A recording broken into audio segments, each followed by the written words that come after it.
सण उत्सवाच्या पार्श्वभूमीवर चंद्रपूर जिल्ह्यातील शांती अबाधित राहावी यासाठी अनंत चतुर्दशीला होणाऱ्या गणपती विसर्जन मिरवणुकीच्या पार्श्वभूमीवर जिल्ह्यातील तब्बल 540 जणांविरुद्ध हद्दपारीची कारवाई करण्यात आली आहे।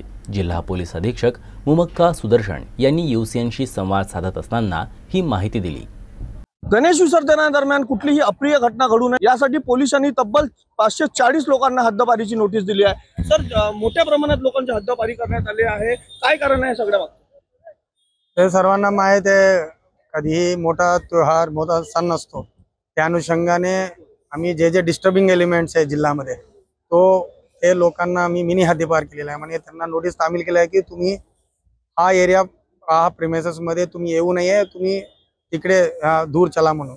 कारण की ते लोक इकडे येऊन काही धिंगाणा करू शकतात, काही शांत भंग करू शकतात, म्हणून त्यांच्यावर आम्ही योग्य प्रिव्हेंटिव्ह ॲक्शन केलेला आहे। त्या अनुषंगाने एकूण 540 लोकांच्या आम्ही नोटीस तामील केलेला आहे। तो 5 आणि 6 तारीखला त्यांना नोटीस तामील की तुम्ही हा उत्सवमध्ये हा विसर्जन मध्ये सहभाग होऊ नये म्हणून आम्ही तामील केलेला आहे। Rohan Jhabade, UCN news, Chandrapur.